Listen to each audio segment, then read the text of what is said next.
And in business news, the governor of the Central Bank of Nigeria will engage finance and corporate treasury professionals in Nigeria and the United Kingdom on sustainable monetary policies and financial strategies adopted to address rising inflation and interest rate volatility. This and many more will form discussions at the Treasury 360 conference for 2024. We have more in this report. The Association of Corporate Treasurers of Nigeria has continued to analyze policies that will impact the business environment positively. The ACTN is active in modern-day corporate treasury, which, according to experts, remains the heart of firms in terms of financial resilience and organizational success. At the press conference in Lagos, President and Chairman, Council of Association, Mr. Yinka Ogunubi, noted that the theme for this year was chosen based on feedback from members who identified foreign exchange as a primary concern. A lot of all these challenges, we know them. The volatility experience in the FX environment is a little less than it used to be. Now we're dealing with interest rate volatility.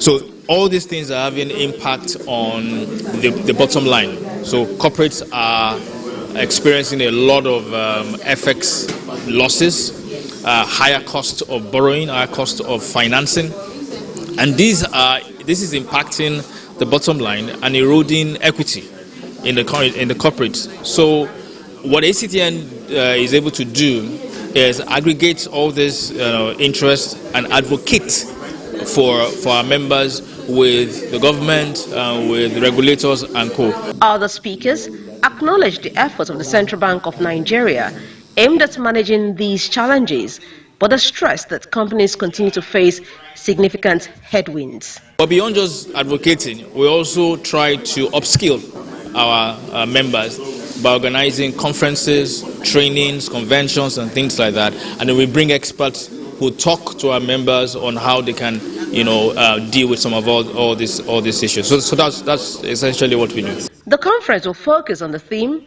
policy implications and building sustainable treasury strategies, Nigerian perspective on tackling inflation and interest rate uncertainty. President of the Lagos Chamber of Commerce and Industry, Mr. Gabriel Idahosa, is urging government at all levels to make credit available to businesses to support their activities and enhance activities. Now, the LCCI president made this known in Lagos at the Chamber's Industrial Export and Financial Service Group Symposium, which focused on industries as the catalyst for growth and economic development. He said the frequent policy changes, regulatory uncertainty, among others, have created an unsustainable business environment for manufacturers, while urging government to prioritize creating a stable and predictable policy environment to attract domestic and foreign investments. One is power. That's a perennial major issue.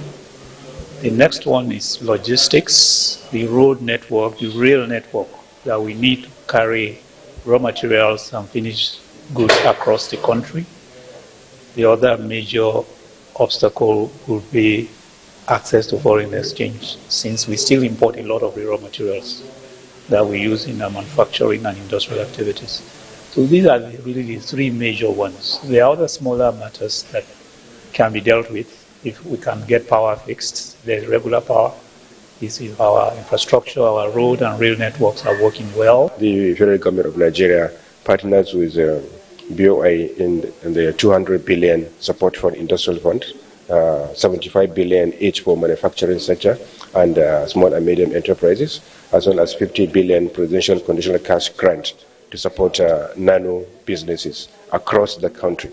And in addition to that, we came up with the idea of a rural area program for industrial development, a small program targeting all the local governments, at least 10% per local government in across the entire federation to support small businesses, a maximum of 10 million naira at a 5% interest rate, all inclusive.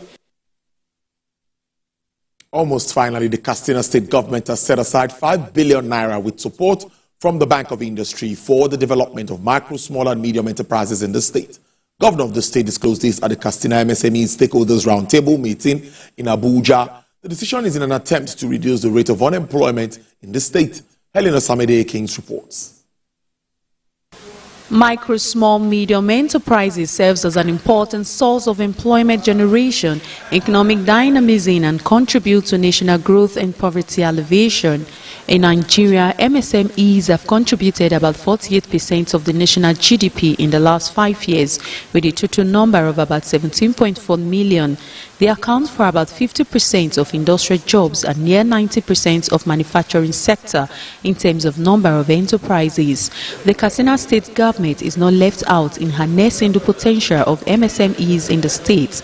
Today, it is engaging stakeholders, development partners, and government agencies to harness the full potential of the sector. It said the decision was driven in the quest to reduce unemployment and encourage skills development among the citizens of the state. Maiden and Sterling Bank for a 1 billion matching fund, ensuring more financial options for small businesses, and equally set aside 1 billion with BOI as a managed fund for those who could not be able to meet all the conditions of BOI. One after the other, participant pledges support for the state and offer advice on how the state can fully harness the potential in the sector. Our SMEs are empowered with digital skills. They can do more in terms of expanding their market. It will also help them to increase their efficiency if they are delivering services or they are doing anything that has to do with efficiency, as well as cost saving. See what is the confluence between electricity and financial inclusion, which drives the IT and other SMEs. And what we have seen is a correlation between electricity and non-financial inclusion. And that is why we feel that what will drive the SMEs is creating these electricity opportunities. Next slide. The event draws participants from both government and private sectors. Helen Osamide Kims, TVC News, Abuja.